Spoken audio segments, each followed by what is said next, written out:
सभी को पता है कि अपनी इनकम टैक्स रिटर्न फाइलिंग के लिए आपको 26 एएस के अलावा एक नया डॉक्यूमेंट चेक करना है जो आपके सर्विसेज टैब में एक्टिव हो चुका है, एनुअल इंफॉर्मेशन स्टेटमेंट। धीरे धीरे क्या होगा, एआईएस ही रह जाएगा, 26 एएस डिलीट हो जाएगा, खत्म हो जाएगा। और एनुअल इंफॉर्मेशन स्टेटमेंट में जो इंफॉर्मेशन है वो 26 एएस से बहुत ज्यादा है। जी हाँ, इसमें 50 तरह की इनकम्स आपकी रिपोर्ट की जा सकती हैं। जी हाँ, 50 टाइप ऑफ इनकम्स। तो आपका पूरा इंटरेस्ट होगा कि वो 50 तरह की इनकम्स क्या है, तो आपको इस वीडियो में डिटेल में बता रही हूँ जो इंफॉर्मेशन आएंगी एआईएस में। जो हमारी लास्ट वीडियो थी 26 एएस और एआईएस की, उस पर बहुत ज्यादा क्वेरीज थे कि किस तरह की इनकम्स इसमें आ सकती हैं, प्लीज हमें बताइए। और भी बहुत सारे क्वेश्चन थे एआईएस को लेकर जो थोड़ा थोड़े मैं इस वीडियो में आपके साथ डिस्कशन करती रहूंगी। पहला जो क्वेश्चन था वो ये था कि एआईएस का पासवर्ड क्या है। एआईएस को जब आप डाउनलोड करते हो तो उसका पासवर्ड क्या है। उसका पासवर्ड आपका पैन और डेट ऑफ बर्थ का कॉम्बिनेशन है। पैन आपको कैप्स में एंटर करना है, कैपिटल लेटर्स में। ठीक है, तो चलिए चलते हैं, वीडियो को स्टार्ट करते हैं। अगर वीडियो अच्छी लगे तो लाइक और शेयर जरूर कर दीजिएगा। छोटी सी इन्फॉर्मेशन देने के लिए आपको studybuddy.com पे ले आई हूँ। हमने आपके लिए ही, आपकी कन्वीनियंस के लिए ही अपने कुछ कोर्सेज लॉन्च किए हुए हैं। इनकम टैक्स, जीएसटी, 99C जो फाइनेंशियल 2021 की है, और ट्रायल से ऑटोमेटिक बैलेंस शीट बनाना सीखें। ये एक्सेल को यूज करके ऑटोमेशन है। इन सभी कोर्सेज के लिंक वीडियो के डिस्क्रिप्शन में है और इनके बारे में डिटेल में डिस्कशन करेंगे हम वीडियो के एंड में। अभी हम बढ़े हमारे टॉपिक की तरफ कि एआईएस में, जो हमारा यहाँ सर्विसेज में एआईएस एक्टिव हुआ है, अगर आप इस पे जाना चाहें तो प्रोसीड करके जा सकते हैं।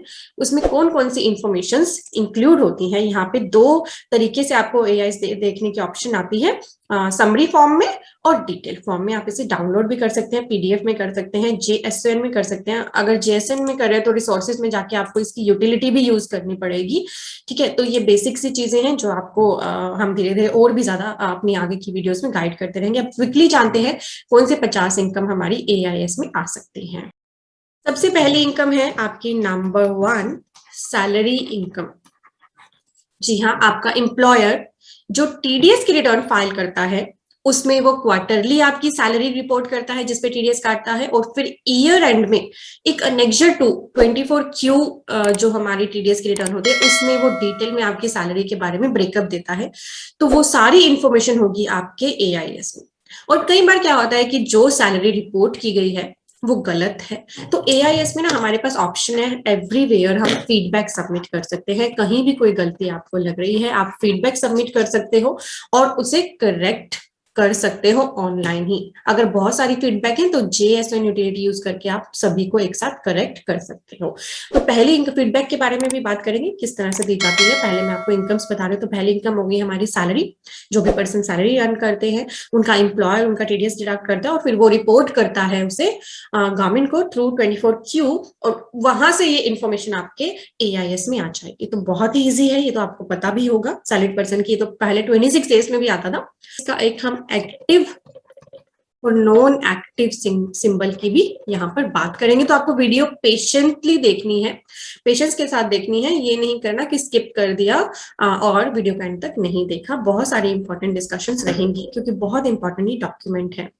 सेकेंड इनकम जो आपकी एआईएस में रिपोर्ट हो सकती है वो है रेंट रिसीव्ड। जी हाँ, जो लैंडलॉर्ड है, मान लीजिए आप लैंडलॉर्ड है, आपने अपना मकान किराए पे दे रखा है, तो किराए पे जिसको आप मकान देते हैं, अगर वो इंडिविजुअल एचयूएफ है तो 50,000 से ज्यादा का रेंट होने पे उसकी रिस्पॉन्सिबिलिटी है टीडीएस डिडक्ट करने की। अदरवाइज अगर आपका टीडीएस कटा किसी और को दे रखा है, आपकी कंपनी को या किसी फर्म को, तो आपका जो टीडीएस डिडक्ट होता है उसके बेस पे जो रेंटल इनकम रिपोर्ट की गई है टीडीएस रिटर्न में वो भी आपके एआईएस में शो होगी। इवन ये तो रेंट रिसीव लैंडलॉर्ड और टेनेंट वाला केस तो ये रहेगा ही, साथ ही आपको पता है कि जो सैलरी पर्सन है वो एचआरए क्लेम करते हैं अपना सेक्शन 10(13)A में। एचआरए क्लेम करते हुए भी अगर उन्होंने पैन नंबर अपने एम्प्लॉयर को सबमिट किया है तो एम्प्लॉयर उस पैन को भी कोट करेगा और वो भी आपके एआईएस में शो होगा। जी हाँ, एचआरए क्लेम करते हुए भी अगर किसी पर्सन ने आपका पैन कोट किया है, ठीक है, अपने एम्प्लॉयर के पास, तो वो भी आपके एआईएस में रेंट रिसीव्ड में शो होगा। ठीक है, अब बढ़ते हैं नंबर 3 पे। नेक्स्ट इनकम जो एआईएस में आएगी वो है डिविडेंड इनकम। तो अगर आपको आप शेयर मार्केट में थोड़े बहुत शेयर्स सेल परचेज करते रहते हैं, आपने परचेज कर रखे हैं, तो अगर आपको डिविडेंड मिला है वो आपके एआईएस में आएगा, चाहे वो किसी कंपनी ने दिया है, या फिर अगर आप ऑफलाइन आपने किसी शेयर एजेंट के थ्रू म्यूचुअल फंड यूनिट्स खरीदे हैं, उस पर भी अगर आपको डिविडेंड मिला है तो वो भी रिपोर्ट होगा। एंड इवन म्यूचुअल फंड पे अगर आपको कोई इनकम मिली है तो वो भी आपके एआईएस में रिपोर्ट होने वाला है। नंबर 4 है interest from saving bank account. This is very important. तो ये इंफॉर्मेशन आपको जानना है कि पहुंचेंगे कैसे हमारे जो इनकम टैक्स डिपार्टमेंट है उनके पास। एक्चुअली एक एसएफटी बना रखा है, specified financial transaction reporting system बना रखा है। तो कुछ स्पेसिफाइड ट्रांजैक्शन जो रिपोर्ट करनी होती है बैंक्स को या कंपनीज को या शेयर ब्रोकर्स को, ठीक है, तो उसी के थ्रू ये इन्फॉर्मेशन क्योंकि इनकम टैक्स डिपार्टमेंट तक जाएगी और वो आपके फिर एआईएस में रिफ्लेक्ट होगी। इंटरेस्ट फ्रॉम सेविंग बैंक कौन रिपोर्ट करेगा इनकम टैक्स को आपके बिहाफ पे? बैंक रिपोर्ट करेगा। और ये जो इन्फॉर्मेशन है ना, अभी तक बहुत से पर्सन इसको बहुत ही कैजुअल ले लेते थे कि चलो दिखा दिया तो भी ठीक है, नहीं दिखाया तो भी क्या फर्क पड़ेगा। इसलिए सिर्फ यही नहीं, इवन और भी बहुत सारी इनकम है जिन्हें लोग बहुत ही ज्यादा कैजुअल ले लेते थे कि दिखाया तो ठीक है, नहीं दिखाया तो भी क्या फर्क पड़ेगा। इसलिए अब आपके एआईएस में आने लगा है इंटरेस्ट फ्रॉम सेविंग बैंक, यानी आपके जितने भी बैंक अकाउंट्स हैं, सेविंग बैंक अकाउंट्स, उन सभी पे जो आपको पूरे साल में इंटरेस्ट मिला है वो भी आपका रिफ्लेक्ट होगा एआईएस में। अब कुछ पर्संस मुझसे मेरी लास्ट वीडियो में इस पे इंटरेस्ट के टॉपिक पे एक क्वेश्चन कर रहे थे कि हमें कुछ इंटरेस्ट फाइनेंशियल ईयर 2021 के लिए जो एआईएस में आ रहा है वो तो मिला है जून में। इस तरह के क्वेश्चन आ रहे थे क्योंकि हम जो रिपोर्ट करते हैं आईटीआर में इंटरेस्ट, वो रिपोर्ट करते हैं 1 अप्रैल से लेकर किसी भी ईयर के, किसी भी फाइनेंशियल ईयर के 31 मार्च तक का। तो अगर यहाँ पे देखिए ये एआईएस है, दिस इज एक, ये डॉक्यूमेंट क्या है? एआईएस। ये आपका इंफॉर्मेशन स्टेटमेंट है, ठीक है। जो भी इंफॉर्मेशन एक पर्सन की रिपोर्ट की है इनकम टैक्स ऑफिस में वो आपकी यहाँ पे शो हो रही है, और इसीलिए आपको फीडबैक का ऑप्शन भी दे दिया गया है। तो कहीं भी आपको लग रहा है कि आपकी जो डिटेल दी गई है एआईएस में वो करेक्ट नहीं है, तो आप फीडबैक सबमिट करके और उसे करेक्ट कर लीजिए, ठीक है। आपको पर पहले पूरी तरह से श्योर हो जाना है कि जो फिगर आप दे रहे हैं वो बिल्कुल करेक्ट हो, ठीक है। तो ये क्वेश्चन मैंने आपका यहाँ पे सॉल्व कर दिया। अब आगे जो हमारी इनकम कैटेगरीज रहेंगी वो इंटरेस्ट की ही है, बट अलग अलग सोर्स से इंटरेस्ट की इनकम्स है। नेक्स्ट इनकम जो आपकी रिपोर्ट होगी वो है इंटरेस्ट ही है फ्रॉम डिपॉजिट्स। ये अभी भी स्टिल भी आपके 26 ईयर्स में रिफ्लेक्ट होता था। तो अगर आपके डिपॉजिट्स हैं, चाहे वो टर्म डिपॉजिट है या रेकरिंग डिपॉजिट्स हैं, वो आपके एआईएस में रिफ्लेक्ट होंगे। और कहीं भी आपको वेरिएंस लगता है तो फीडबैक के थ्रू आप उसे करेक्ट कर सकते हैं, बट मेक श्योर कि आपने जो इन्फॉर्मेशन सबमिट की है थ्रू द फीडबैक वो बिल्कुल करेक्ट हो। 5 इनकम हम कवर कर चुके हैं। अगली जो इनकम है वो भी है इंटरेस्ट की ही income, number 6, interest from others. तो अब इन दोनों के अलावा आपका इंटरेस्ट हो सकता है फ्रॉम सिक्योरिटीज, वो इस कैटेगरी में इंक्लूड किया गया। तो सिक्योरिटीज पे अगर आपको इंटरेस्ट मिला है वो भी आएगा आपका यहाँ पे। नेक्स्ट भी इंटरेस्ट ही है, interest on income tax refund. जी हाँ, अगर आपको इनकम टैक्स का रिफंड मिला है लास्ट ईयर और उस पर आपको इंटरेस्ट भी मिलता है तो वो इंटरेस्ट भी आपका एआईएस में रिफ्लेक्ट होगा। और एआईएस के बेस पे जितनी भी इंफॉर्मेशन है ना, शायद हो सकता है अभी तो आपके आईटीआर में प्रीफिल ना हो रही हो, बट धीरे धीरे ये बिल्कुल ही एक्यूरेटली आपके आईटीआर में भी प्रीफिल्ड होने लगी। इनकम जो नंबर 8 पर है वो है rent of plant and machinery. तो अगर किसी पर्सन ने अपनी प्लांट एंड मशीनरी को किराए पे दिया हुआ है और टेनेंट ने उस पर डिडक्ट किया है टीडीएस, तो वो भी एआईएस में रिफ्लेक्ट होगा। अगली जो कुछ इनकम्स रहेंगी वो रहेंगी आपकी कैजुअल इनकम, जैसे कि विनिंग। विनिंग किससे कर सकते हो आप? Winning from lottery, crosswords and puzzles. तो अगर आपने कोई विन किया है अमाउंट, चाहे लॉटरी से, किसी क्रॉसवर्ड से, किसी पजल से, तो जो आपको अमाउंट मिलता है ना ऐसे विनिंग से, उस पर कुछ टीडीएस डिडक्ट होता है। तो जिस तरह से वो इनकम वहां पे रिपोर्ट की जाएगी आपके एआईएस में शो होने लगेगी। अगला भी हमारा रहेगा विनिंग, किससे? विनिंग फ्रॉम हॉर्स रेस, तो अगर आपने हॉर्स रेस में पैसा लगाया और आपने कुछ विन किया तो वो भी आपके एआईएस में रिफ्लेक्ट होगा। तो 10 तरह की यहाँ पे इनकम्स अब हमने समझ ली। अब 40 इनकम्स और रहती हैं जो अभी हमें देखनी है क्या आएगा एआईएस में। नंबर 11 पे आता है, अगर आपको कोई रिसीव हुआ है, रिसिप्ट है अगर आपकी किस चीज की, जो एक्यूमुलेटेड बैलेंस है, accumulated balance of provident fund from employer. तो अगर आपको कोई एक्यूमुलेटेड बैलेंस मिला है प्रोविडेंट फंड का, यानी कि आपने प्रोविडेंट फंड विड्रॉ किया है, ठीक है, वो भी आपके एआईएस में रिफ्लेक्ट होगा। नेक्स्ट इनकम जो इसमें रिपोर्ट की जाएगी, एक और इंटरेस्ट है, इंटरेस्ट, ध्यान से सुनिएगा, interest from infrastructure debt fund. तो अगर आपको इंटरेस्ट मिला है, आपने से इन्वेस्टमेंट कर रखी है इंफ्रास्ट्रक्चर डेट फंड्स में और उसके लिए आपको इंटरेस्ट मिला है, इस पे स्पेशल रेट्स पे टैक्स लगता है, तो वो भी, क्योंकि जिस पर्सन ने आपको इंटरेस्ट दिया है वो आपका टीडीएस डिडक्ट करेगा, वो फर्दर फिर 27 क्यू भरेगा, तो वहां से ये इन्फॉर्मेशन आ जाएगी आपके एआईएस। नेक्स्ट इनकम जो आएगी वो भी एक इंटरेस्ट है। इंटरेस्ट किसने दिया है?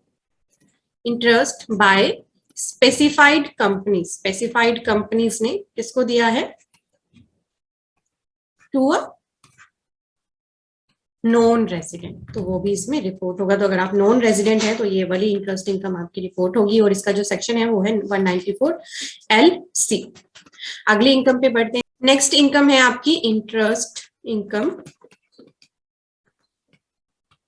On government bonds and securities. तो कोई आपने government bond and securities purchase कर रखी है, उस पे जो इंटरेस्ट इनकम आपको मिल रही है उस पर स्पेशल रेट ऑफ टैक्स है, तो वो 27Q में अगर रिपोर्ट की गई है तो आपके एआईएस में शो होगी। नेक्स्ट जो इनकम है वो नॉन रेजिडेंट्स के लिए ही है। इनकम कहां से उनको मिली है? Income from units to a non resident. तो नॉन रेजिडेंट को अगर उसने यूनिट्स परचेज कर रखी है इंडिया में और उनसे कोई इनकम रिसीव हुई है तो वो रिपोर्ट होगी थ्रू 27Q और फिर वो आएगी उसके एआईएस में। यानी जितनी भी ये इनकम्स हैं जो रिपोर्ट हो रही हैं, अगर वो आपके एआईएस में आ रही है तो आपको अपने इनकम टैक्स रिटर्न में उन्हें दिखाना मैंडेटरी होगा, अदरवाइज आपको फिर नोटिस रिसीव होने के पूरे चांसेस रहेंगे। नेक्स्ट जो कैटेगरी है वो है income and long term capital gain. जी हाँ, किसको दिया जा रहा है ये? To a offshore unit fund. तो अगर इनको मिला है, इसके लिए सेक्शन है 115BA(1)(B), तो वो भी उनके एआईएस में आएगा। अब है हमारी नंबर 17, अगर आपको इनकम मिली है या लॉन्ग टर्म कैपिटल गेन हुआ है फॉरेन करेंसी बॉन्ड्स या शेयर्स हैं किसके? ऑफ अ इंडियन कंपनी, तो वो भी रिपोर्ट होगी आपके किसमें? एआईएस में। 115AC इसका सेक्शन है। अगर आप सेक्शन रीड करना चाहें आपको उससे क्लैरिटी हो जाएगी, तो वो भी आप देख सकते हैं। नेक्स्ट रिपोर्टिंग है फॉरेन इंस्टीट्यूशनल इन्वेस्टर्स के पास जो सिक्योरिटीज हैं वो आएंगी उनके एआईएस में। ठीक है, तो बहुत सारे फॉरेनर्स इंडिया में इन्वेस्ट करते हैं सिक्योरिटीज में, तो वो भी एआईएस के थ्रू रिपोर्ट की जाएगी। नेक्स्ट इनकम है जो आएगी आपकी एआईएस में वो है इंश्योरेंस कमीशन। जी हाँ, बहुत से पर्सन इस काम में है, इंश्योरेंस करते हैं और उनको फिर कमीशन मिलता है, तो वो भी रिपोर्ट होगा एआईएस के थ्रू, आपके एआईएस में आएगा। 194D में आपका टीडीएस डिडक्ट होगा और वो इनकम फिर आपको शो करनी है। This is very very important. Receipt, कहां से रिसिप्ट मिल रही है? From life insurance policy. बहुत से पर्सन्स की पॉलिसी मैच्योर होने के बाद उन्हें अच्छा खासा अमाउंट रिसीव होता है। अगर वो रिसीव हुआ है अमाउंट, तो बहुत से पर्सन तो रिपोर्ट ही नहीं करते थे, पहले तो रिपोर्ट ही नहीं करते थे आईटीआर में, बताते ही नहीं थे अपने सीए को या जिससे भी आईटीआर भरवाए। अब वो आपके एआईएस में आएगा, इसमें जो सेक्शन एप्लीकेबल होता है 1010D, बट अगर हो सकता है वो आपके लिए एग्जाम्प्ट हो तो आपको तब भी उसे रिपोर्ट जरूर करना पड़ेगा, क्योंकि अब वो आपके एआईएस में आ गया है। एग्जाम्प्ट इनकम में आपको रिपोर्ट करना पड़ेगा और ये अब आपके एआईएस में रिफ्लेक्ट होने लगेगा। अब इतनी सारी जो मैं आपके साथ इनकम्स जो ऑलरेडी 20 आइटम्स में आपके साथ डिस्कस कर चुकी हूँ, इनमें से बहुत सी इनकम्स आपके 26 एएस में अभी तक आपको पता है नहीं आते। तो अभी तो हमने 20 ही डिस्कस की हैं कैटेगरीज, 30 मोर आर लेफ्ट। इस पेशेंस से वीडियो के एंड तक जुड़े रहिएगा, बिकॉज 30 और ट्रांजैक्शंस मैं आपको यहाँ पे बता रही हूँ और सभी के लिए ये रिलीवेंट है वीडियो। नेक्स्ट है आपकी कमीशन इनकम ही है। किस चीज की कमीशन इनकम? Lottery tickets. तो लॉटरी टिकट्स जो सेल करते हैं वो कमीशन अर्न करते हैं, लॉटरी टिकट्स को सेल करने पे उनकी भी कमीशन इनकम अब रिफ्लेक्ट होगी एआईएस में। अगली जो इनकम है इंपॉर्टेंट है, sale and purchase of land. जी हाँ, अगर आप कोई ट्रांजैक्शन करते हैं प्रॉपर्टी की सेल एंड परचेज की, वो भी रिफ्लेक्ट होगी आपके एआईएस में। लैंड एंड बिल्डिंग भी बोल सकते हैं। तो अगर आपने किसी इमूवेबल प्रॉपर्टी का सेल परचेज किया है, ट्रांसफर किया है, उसका सेल कंसिडरेशन, उसका फुल वैल्यू ऑफ कंसिडरेशन, या फिर अगर आपकी जो लैंड एंड बिल्डिंग है एक्वायर की गई है, उस केस में भी सारी इंफॉर्मेशन आपके एआईएस में रिफ्लेक्ट होगी। नेक्स्ट थोड़ा सा सिमिलर ही है, receipt from transfer of immovable property. ठीक है, इमूवेबल प्रॉपर्टी के ट्रांसफर से जो रिसिप्ट मिला है वो भी आपका टैक्सेबल होगा, वो भी आपके एआईएस में आएगा। बट 24 है आपकी सेल ऑफ व्हीकल। तो अगर आप व्हीकल को सेल करेंगे वो भी आपके एआईएस में रिफ्लेक्ट होगा। नंबर 25 है आपकी सेल ऑफ सिक्योरिटीज। सिक्योरिटीज क्या होती है? हमारी शेयर्स, डिबेंचर्स एंड बॉन्ड्स। तो अगर आप उनको सेल करते हैं वो भी अब आपके एआईएस में आएगा। पहले एआईएस में आएंगी। पहले क्या होता था, ये मान लीजिए किसी पर्सन ने शेयर मार्केट में अपना डीमैट अकाउंट ओपन करा लिया और बस एक दो ट्रांजैक्शन ही करी सेल या परचेज के शेयर्स के, तो उनको लगता था कि आईटीआर में दिखाने की कोई नीड नहीं है, वो उसको कहीं ना कहीं हाइड कर जाते थे। अब ये ट्रांजैक्शंस भी आपकी एआईएस में आएगी। और जो सेल कंसिडरेशन जो लिया जाएगा ना एआईएस में, हो सकता है उसमें कहीं ना कहीं कोई डिफरेंशिएशन हो, बिकॉज कुछ चेक्स के साथ वो एआईएस में दिखाए जाएंगे। अगर कुछ भी डिफरेंस है तो आप फीडबैक सबमिट कर सकते हैं, और आपको जो भी अपनी आईटीआर में डिटेल डालनी है ना, वो बिल्कुल करेक्ट डालनी है, यानी जो एक्चुअल आपकी डिटेल है। इसमें कोई भी मिसमैच लग रहा है आपको डिटेल में, तो आप अपना करेक्ट डेटा ही आईटीआर में फाइल करिएगा। जो नंबर 26 एंड 27 है हमारी, वो of market debit transactions and credit transactions है।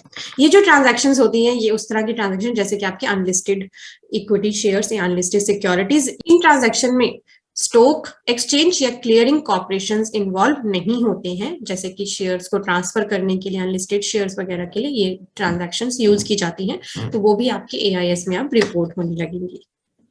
तो इनकम आपकी रिपोर्ट की जाएगी वो है आपकी बिजनेस रिसीट्स। बिजनेस रिसीट्स यानी प्रोफेशनल भी हो सकते हैं इसमें, आपकी टेक्निकल भी हो सकती हैं, बिजनेस रिसीट्स भी हो सकती हैं, जो होता है आपका सेक्शन 194C 194J, जो कमीशन मिला है आपको, इस तरह की जो भी आपकी रिसीट्स हैं वो 26A में भी आती थी, क्योंकि आपका उसमें टीडीएस कटा है, जिस भी सेक्शन में कटा है, 194C में कटा है, J में कटा है, M में कटा है, वो सभी आपके एआईएस में रिपोर्ट की जाएगी।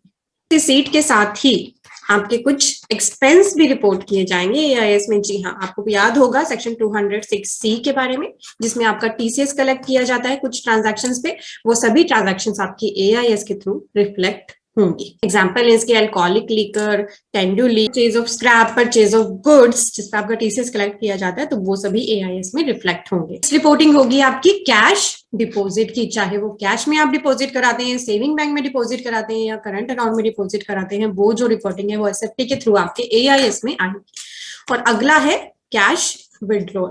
तो अगर आप एक स्पेसिफाइड लिमिट से ज्यादा कैश विड्रॉ करते हैं, वो भी आपके एआईएस में रिपोर्ट होगा। ये कुछ हाई वैल्यू ट्रांजैक्शंस होती हैं। अभी मैं इनकी डिटेल में डिस्कशन नहीं करूंगी, अभी आपको इनकम समझना जरूरी है। डिटेल में वीडियो चाहिए तो बता दीजिएगा। अगली जो रिपोर्टिंग है वो रहेगी आपकी कैश पेमेंट्स के लिए। तो अगर आप परचेज करने के लिए गुड्स को, सर्विसेज को, किसी भी तरह के परचेज के लिए, चाहे आप ज्वेलरी या बुलियन परचेज कर रहे हैं, आप गुड्स परचेज कर रहे हैं, सर्विसेज कर रहे हैं, कुछ भी आप परचेज कर रहे हैं, स्पेसिफाइड लिमिट से ज्यादा कैश में पेमेंट कर रहे हैं उसके लिए, तो वो भी आपके एआईएस में रिफ्लेक्ट होगा। नेक्स्ट है अगर आप रिसीव कर रहे हैं, रिसिप्ट है अगर आपकी किस चीज की, फॉरेन रेमिटेंस, यानी फॉरेन करेंसी में आपको कोई रेमिटेंस रिसीव हुआ है, वो भी आपके एआईएस में आएगा। अभी तक नहीं आता था। या फिर आपने फॉरेन करेंसी परचेज की है, ठीक है, तो वो भी आपके एआईएस में रिपोर्ट होगी। अभी हमने सेल ऑफ व्हीकल की बात की थी, इसी तरह से परचेज ऑफ व्हीकल अगर आप करते हैं, देखिए परचेज ऑफ व्हीकल भी अब आपके एआईएस में रिफ्लेक्ट होगा। इसी तरह से आपकी जो इमूवेबल प्रॉपर्टी है, अगर आपने परचेज की है, सेल तो हमने डिस्कस कर ही ली थी, आपकी परचेज भी आपके एआईएस में रिफ्लेक्ट होगी। तो हमने यहाँ पे 36 ट्रांजैक्शंस ऑलरेडी डिस्कस कर ली है, 14 मोर आर लेफ्ट। नंबर 37 पे है फॉरेन ट्रेवल। ठीक है, फॉरेन ट्रेवल करने के लिए अगर आपने कोई पैकेज लिया है, वो भी आपके एआईएस में रिफ्लेक्ट होगा, यानी जो भी आपने उस पर पैकेज के लिए खर्चा किया है। नंबर 38 है परचेज किए हैं अगर आपने क्या, टाइम डिपॉजिट्स, जिन पे टाइम लिमिट है, ऐसे डिपॉजिट्स अगर आपने परचेज किए हैं वो भी आपके एआईएस में आएंगे। यानी अब कुछ भी आपका हाइड नहीं होने वाला है, everything will be available in your AIS. Next है आपका परचेज। परचेज किसका?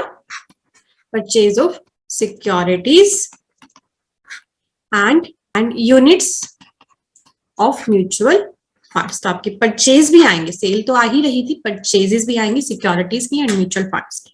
Number 40 is very interesting transaction. अगर आप क्रेडिट कार्ड या डेबिट कार्ड के लिए अप्लाई करोगे, वो भी आपके एआईएस में शो होगा। जी हाँ, ये भी आपके एआईएस में शो होगा। Next is very very very very interesting, bank balance. अब आप यहाँ पे कंफ्यूज हो गए होंगे कि क्या सभी बैंकों के बैलेंस यहाँ पे रिफ्लेक्ट होंगे? नहीं, अगर आप कोई बैंक अकाउंट ओपन कराते हैं other than saving and time deposit, और उसका अगर बैलेंस 50,000 से ज्यादा का है, तो वो आपके एआईएस में रिपोर्ट किया जाएगा। So this is very very important. जिनका करंट अकाउंट होता है उनका भी बैलेंस अब यहाँ पे रिपोर्ट किया जाएगा अगर 50,000 से ज्यादा का है। ये नो ट्रांजेक्शन मैंने यहाँ पे लिस्ट में हाईलाइट कर रखी है, अभी तक मैं आपको खुद लिख कर बता रही थी ताकि आपको अच्छे से पता चल सके। अगली नो ट्रांजैक्शंस कुछ पर्टिकुलर पर्संस पे ही रिलेट करेंगी। पहला है withdrawal of deposit under national saving scheme.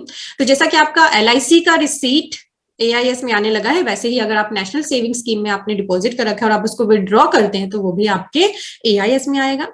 Income है आपकी from investment in securitisation trust, तो वो भी एआईएस में आएगा। Income on account of repurchase of units by mutual fund and UTI. ठीक है, तो अगर यूनिट्स को रीपर्चेज किया गया किसने, म्यूचुअल फंड या यूटीआई ने, वो भी आपके एआईएस में आएगा। इंटरेस्ट और डिविडेंड और other sum payable to the government, ये भी एआईएस में आएगा। रेंट पेमेंट, वैसे ये रेंट रिसीट या वाला पार्ट ही दोबारा से यहाँ पे रिपीट ही हो रहा है कि अगर टेनेंट जैसे रिपोर्ट करेगा लैंडलॉर्ड के लिए इनकम, तो वो रेंट पेमेंट जो है, वो रेंट वाला जो पार्ट है वो एआईएस में आएगा ही, ये हम ऑलरेडी समझ चुके हैं। मिसलेनियस में और भी पेमेंट्स हैं, डिस्कशन करूंगी आपके साथ अभी। Payment to non resident sportsman और sport association under section 115BB है। तो कोई नॉन रेजिडेंट स्पोर्ट्समैन है या स्पोर्ट एसोसिएशन है, 115BA के हिसाब से अगर उनको पेमेंट मिली है, वो भी एआईएस में आएगी। Income distributed by business trust and income distributed by investment fund, तो इनसे कोई इनकम मिली है आपको बिजनेस ट्रस्ट या इन्वेस्टमेंट फंड से, वो भी आपके एआईएस में आएगी। अब हम जानते हैं मिसलेनियस पेमेंट्स में क्या आएगा। ये वीडियो लंबी है क्योंकि अभी मिसलेनियस पेमेंट्स में भी कुछ पेमेंट्स हमारी हैं जो एआईएस में रिफ्लेक्ट होंगी। मिसलेनियस पेमेंट में देखिए कौन सी इंफॉर्मेशन आ सकती है। Payment made for a contract या फिर वर्क, अगर आपने पेमेंट की है किसके लिए, कंट्रैक्ट या वर्क के लिए, सेक्शन 194M जिस पे एप्लीकेबल है। परचेज करते हैं आप बैंक ड्राफ्ट या pay orders. Payment to hotel, payment as life insurance premium and payment made in respect of credit card. ठीक है, तो बहुत सारी ट्रांजैक्शंस मैंने आपके साथ डिस्कस कर ली जो एआईएस में आएंगी। अभी भी कोई क्वेरी है, कोई ट्रांजैक्शन जिसे आप डिटेल में समझना चाहते हैं, मैंने जो आपको पूरी लिस्ट दिखाई है उसमें से कोई भी ट्रांजैक्शन आपको लगता है कि इसके लिए डिटेल में एक सेपरेट वीडियो बना दीजिए, क्योंकि कुछ ट्रांजैक्शन ऐसी थी जिन पे बहुत ज्यादा लंबी चौड़ी लिस्ट है। जैसे फॉरेन रेमिटेंस की बात कर रहे हैं हम, तो फॉरेन रेमिटेंस अगर आपको रिसीव हुई है या आपने फॉरेन करेंसी रिसीव की है, तो उसके जो पर्पज हैं बहुत सारे हो सकते हैं। एजुकेशन के लिए किसी को आपने पैसा भेजा है, आपको इनकम मिलती है फॉरेन करेंसी में, कोई भी पर्पज हो सकता है, बहुत लंबी चौड़ी उसकी लिस्ट है। तो इसी तरह से किसी भी आपको इनकम पे अगर लग रहा है कि आपको डिटेल में वीडियो चाहिए, तो कमेंट करके आप मुझे जरूर बताइएगा। अब मैंने स्क्रीन पे जो ये एआईएस ओपन किया हुआ है डाउनलोड करके, और पासवर्ड एंटर किया मैंने, PAN with combination of date of birth. अब मैं आपको यहाँ क्यों लेकर आई हूँ, क्योंकि मैं आपको दिखाना चाहूंगी, यहाँ पे एक स्टेटस दिया होता है ट्रांजैक्शंस के आगे, इनएक्टिव एंड एक्टिव, बहुत इंपॉर्टेंट है। आपको जो कंसीडर करनी है इनकम और उसके अगेंस्ट टीडीएस, वो कंसीडर करना है जिसका स्टेटस है एक्टिव।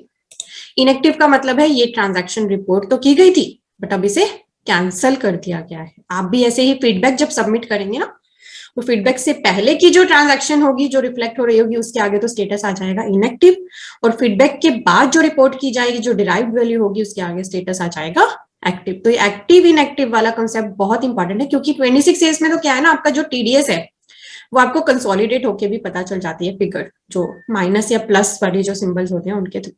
बट जब 26 ईयर्स आपका खत्म हो जाएगा तो आपको ये इनएक्टिव एंड एक्टिव समझना बहुत जरूरी हो जाएगा। आपकी सिर्फ एक्टिव ट्रांजैक्शंस ही आपकी आईटीआर में दिखाने के लिए एप्लीकेबल होंगी, इन्हीं को आपको अच्छे से कंसीडर करना होगा। ठीक है, तो बहुत इंपॉर्टेंट है ये active and inactive in AIS case में। देखिए, एक आउटवर्ड फॉरेन रेमिटेंस है, यानी करेंसी परचेज की गई है, जो इंफॉर्मेशन कोड है TCS 206C क्यों उसके थ्रू आ रहा है, remittance under LRS। ICICI bank limited ने इसे रिपोर्ट किया है और इतना है ये अमाउंट। ठीक है, इस केस में देखिए एक purchase of securities and units and mutual fund है, वो भी यहाँ पे रिपोर्ट किया गया है। तो इस तरह से मैं आपको ये एक सैंपल दिखा रही थी कि किस तरह से इंफॉर्मेशन आपके एआईएस में रिफ्लेक्ट होंगी, और एक्टिव एंड इनएक्टिव का भी बहुत ही इंपॉर्टेंट मीनिंग है। अब बात करेंगे फीडबैक की। अगर आपको कोई भी ट्रांजैक्शन जो दिख रही है उसमें गलती लगती है, तो आप जब उसे यहाँ पे क्लिक करके एक्सपैंड करेंगे तो यहाँ आपके सामने एक बटन आएगा फीडबैक का, जो होगा ऑप्शनल। इस पे आपको क्लिक करना है। जैसे आप इस पे क्लिक करेंगे ना, तो आपको यहाँ पे 5 फर्दर इंफॉर्मेशन दिखाई देंगी। इसमें से आपको चूज करना होगा फीडबैक का टाइप।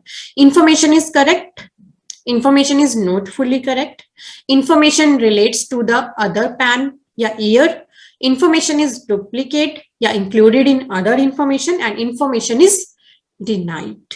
तो जो भी आपके लिए इसमें से ऑप्शन करेक्ट है, पहली तो है करेक्ट के लिए कि बिल्कुल ही करेक्ट इन्फॉर्मेशन, वो फीडबैक भी आप दे सकते हैं, वो फीडबैक तो आप दे या ना दे, तो पहली तो आपके लिए रेलिवेंट ही नहीं है ज्यादा। अगर आपको लगता है कि जो इन्फॉर्मेशन है, जो वैल्यू है या जो इन्फॉर्मेशन है वो पूरी तरह से करेक्ट नहीं, कुछ तो ठीक है कुछ नहीं है, तो आप इसे यूज कर सकते हैं। अगर आपको लगता है कि ये जो इन्फॉर्मेशन आ रही है वो या तो आपके पैन से रिलेट नहीं करते, किसी और के लिए है, या इस ईयर से नहीं रिलेट करती, किसी और ईयर के लिए, तो आप इसे चूज करें। और इन्फॉर्मेशन अगर आपको लग रहा है कि ऑलरेडी किसी वैल्यू में इंक्लूड हो चुकी है, कोई वैल्यू किसी वैल्यू में ऑलरेडी इंक्लूड हो चुकी है, वो दोबारा दिखाई जा रही है, तो आप इसको इन्फॉर्मेशन इन डुप्लीकेट या इंक्लूडेड इन अदर इन्फॉर्मेशन को यूज करें। या फिर अगर आप डिनाई ही करते हैं पूरे ही इन्फॉर्मेशन से, तो आप इन्फॉर्मेशन इज डिनाइड पे क्लिक करके फीडबैक सबमिट कर सकते हैं। वीडियो अगर आपको अच्छी लगी है तो लाइक जरूर कर दीजिएगा। अब मैं ले आई हूँ आपको हमारे कोर्सेज की तरफ। अगर आप नए पोर्टल पे आईटीआर 1 2 3 4 फाइल करना सीखना चाहते हैं, तो हमारा इनकम टैक्स का डिटेल्ड कोर्स अवेलेबल है। 30+ आवर्स का ये कोर्स है। आप पूरा बेनिफिट इस कोर्स का लीजिए, लिंक वीडियो के डिस्क्रिप्शन में है। जीएसटी आपको सीखना है, डिटेल्ड कोर्स अवेलेबल है, दोनों का कॉम्बो अवेलेबल है। फाइनेंशियल ईयर 2021 की 9 and 9C की लास्ट डेट अभी है 31 दिसंबर 21। तो अगर आप फाइल करना चाहते हैं और बिना किसी एरर के हमारा ये सेशन ले सकते हैं आप। 3 आवर्स का सेशन है, आपके सारे डाउट्स खत्म हो जाएंगे। और अगर आप बहुत सी बैलेंस शीट्स बनाते हो तो आप हमारे इस सेशन का बेनिफिट लीजिए। ट्रायल से ऑटोमेटिक बैलेंस शीट बनाना सीखिए। सभी के लिंक्स वीडियो के डिस्क्रिप्शन में है। Thank you for watching. Bye bye.